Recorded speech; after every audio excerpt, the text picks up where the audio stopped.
Halo, berjumpa lagi dengan saya Sutriana Eprianti dalam pembelajaran matematika kelas 8. Panjang ya libur kita kemarin. Nah, hari ini kita mau bahas lagi. Pembahasan kita lanjut, masih di materi statistika. Kita mengingat kembali kemarin apa saja sih yang sudah kita bahas tentang materi statistika. Kita sudah membahas, kalau nggak salah kita sudah membahas tentang diagram batang daun ya, waktu kemarin kita Zoom. Nah, dari dari data biasa kita ubah ke dalam diagram batang daun, yaitu untuk nilai puluhannya atau yang di depannya itu di bagian batang, kemudian untuk bagian yang belakang itu adalah nilai dari satuannya. Jika diagram batang daun ini kita gunakan ketika nilai dari data itu adalah bentuknya nilainya puluhan ya. Jadi misalnya 34 jadi 3 dan 4, 3-nya di batang dan 4-nya di daun. Kemudian kita juga kemarin sudah membahas tentang tabel distribusi frekuensi untuk data tunggal. Kita juga sudah membahas dan mengerjakan dari ukuran pemusatan. Nah, kita sudah menghitung rata-rata hitung atau mean. Nah, mean itu adalah rata-rata hitung data berkelompok. Nah, kemarin kita sudah sampai sini ya. Kemudian Ibu juga sudah memberikan penugasan. Nah, untuk hari ini karena kita sudah membahas mean atau rata-rata, maka hari ini kita akan membahas tentang modus. Ini dikesampingkan dulu ya. Tugas bagian atasnya itu nggak usah dilihat dulu. Kita fokus ke modus. Modus itu apa? Modus itu bukan gombal, bukan apa ya. Modus itu adalah nilai yang paling banyak atau sering muncul. Nah, kemudian modus itu juga bisa kita artikan sebagai nilai yang frekuensinya paling tinggi. Jadi misalnya kalau pada tabel kalian fokus, frekuensinya paling tinggi yang mana. Nah, bukan frekuensinya yang kalian tulis, tapi datanya yang muncul itu. Jadi misalnya nih, ada data seperti ini.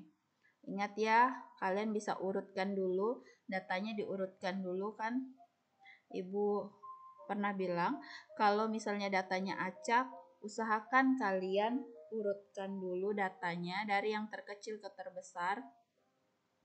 Nah, kemudian setelah itu kan akan kelihatan nih. Oh, yang sering muncul pada data itu adalah angka 7 karena dia muncul 3 kali. Jadi modus dari data tersebut adalah 7. Nah, Bu, kalau misalnya datanya itu yang sering muncul itu ada 2 bilangan, Bu, misalnya. Nah, kita lihat pada nomor 2 ini. Karena nilai yang paling banyak muncul pada data di atas, nah ini ada 2 ya, 75 dan 85 yang sering muncul. Maka modus dari data tersebut adalah, jadi dia tetap tulis 2. Jadi kalau kamu punya data, nilainya ternyata ada 3 nilai yang sering muncul, jumlahnya sama, 10, 10, 10. Ya, berarti kalian tuliskan, misalnya nilainya 60, 70, dan 80. Jadi ditulis ya.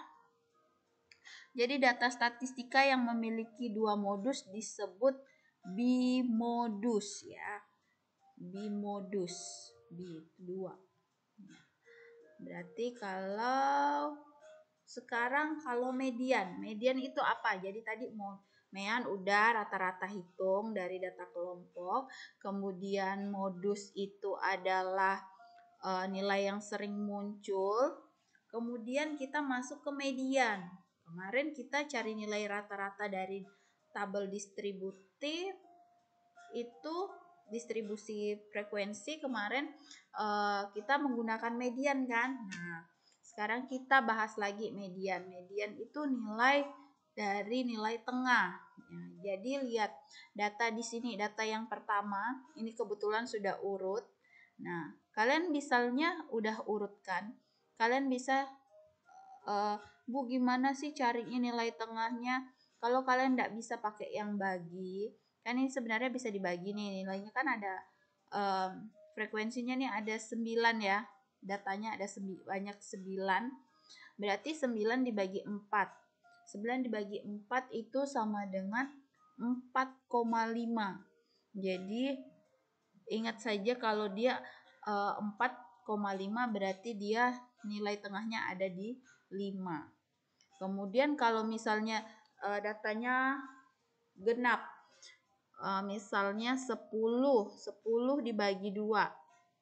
10 dibagi 2 itu 5. Berarti kalau nilai genap 10 dibagi, kan ada 2 tuh.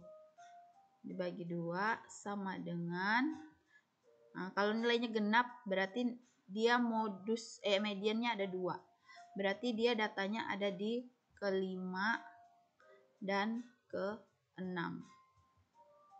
Jadi dua bilangan yang ada di angka di urutan ke-5 dan ke-6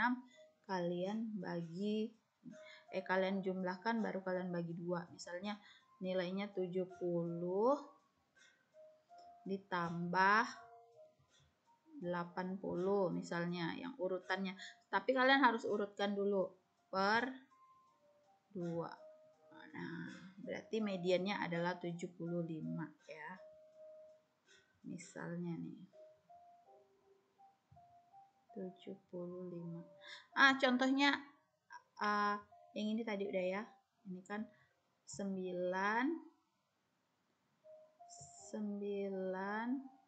per 2 sama dengan 4,5. Jadi pembulatan ke atas 4,5. Jadi kalau dia koma gini, kalian pembulatannya ke atas. Berarti ada di barisan ke-5. Gitu.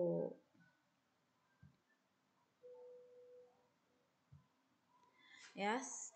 Nah, yang kedua ini datanya kan acak. Jadi kalau acak tuh terlebih dahulu kalian urutkan. Nah, pokoknya kalau datanya acak kalian urutkan dari yang terkecil ke terendah. Nah, biasanya kalau kalian mau mudah, Bu, gimana sih cara ngerjakannya? Gini, misalnya itu 1, coret 1 juga belakang. 1, biar nggak 1. Nah, biasanya ibu ngajarkannya gitu ya. Kemudian ini. Nah, jadi kan nggak tukar-tukar. Kalau kalian nggak mau coret. Kalau coret kan nggak kelihatan. Nah, jadi sisa ini, sisa 2 angka ini. Dijumlahkan, dibagi 2, dapatlah mediannya ya. Bisa. Kemudian selanjutnya, median data tunggal pada daftar distribusi frekuensi. Jika data telah disajikan dalam daftar distribusi frekuensi, maka median dari seperangkat data tersebut dapat ditentukan dengan langkah-langkah berikut. Nah, yang pertama kita bisa menentukan frekuensinya atau banyak data utama. Atau kita misalkan dengan N. Kemudian untuk menentukan urutan keberadaan nilai median berdasarkan data yang diketahui yaitu nilainya misalnya jumlah data utamanya ganjil. Nah, tadi Ibu bilang kan kalian bulatkan ke atas. Kalau data utamanya genap berarti angka yang kalian dapat dari kalian bagi 2. Kemudian angka selanjutnya tadi yang Ibu contohkan. Kalau yang pertama 7, misalnya data utamanya kan ganjil 7. Berarti nanti kan kalau dibagi 2 itu 3,5 ya. Berarti datanya ada di 4. Berarti nih pembulatannya ke atas. 3,5. Berarti data yang urutannya di atas 3,5. Berarti data ke urutan keempat. Tapi sebelumnya kalian urutkan dulu datanya dari yang terendah ke yang terbesar gitu ya. Sementara ini untuk yang contoh yang pertama. Kalau untuk yang kedua, tadi Ibu bilang misalnya datanya 12.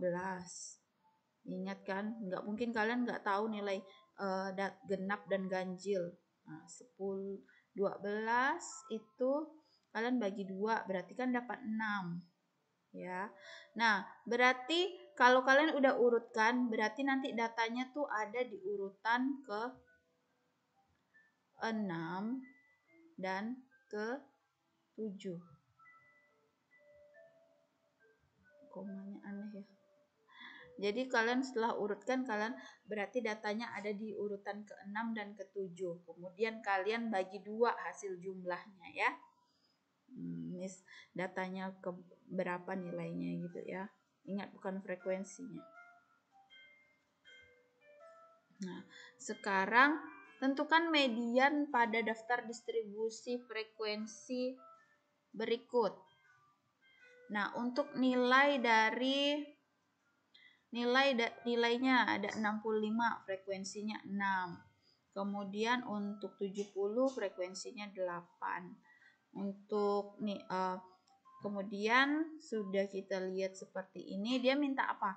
Mediannya, berarti nilai tengahnya. Nah, nilai tengahnya berarti lihat di sini, berarti 1 sampai 6 itu nilainya 65. Boleh juga kalian tuliskan banyak ya. Kalau misalnya rajin kalian tulis 65 sebanyak 6 kali. 70 sebanyak 8 kali. 75 sebanyak 11 kali. Selanjutnya. Nah, karena ini kita jumlahkan jumlah frekuensinya. Kita jumlahkan jumlah frekuensinya, ternyata frekuensinya ini 6 tambah 8 tambah 11 tambah 10, 9, 7, dan 4 itu adalah 55. Jadi frekuensinya ganjil ya jumlahnya. Kalau ganjil berarti tunggal nilai dari mediannya. Ya kan? Berarti 55 dibagi 2. 55 dibagi 2 itu berarti ada nilai tengahnya kan. Nah, kalau di sini dia pakai nilai genapnya ditambah 1 ya. Kalau pakai cara Ibu tadi berarti 55 dibagi 2 berarti dapatnya 27,5. Berarti dibulatkan ke atas yaitu 28. Berarti urutan ke-28. Urutan ke-28 ada di sini. Berarti mediannya adalah 80. Bebas pakai cara ini atau pakai cara Ibu. Pakai cara Ibu harus dibulatkan lagi. Kalau pakai cara ini tinggal jumlah N-nya ditambah 1 dibagi 2. Ya. Udah ya. Kemudian untuk ukuran penyebaran jangkauan suatu data. Jangkauan suatu data ini kita bahas di pertemuan selanjutnya aja ya. Kita sampai sini aja dulu. Sampai median dan modus ya. Mudah ya, nanti Ibu kasih soal tentang median dan modus. Karena kemarin sudah mean atau rata-rata, nanti bisa kita ulang lagi. Terima kasih. Sekian. Selamat belajar. Tuhan Yesus memberkati.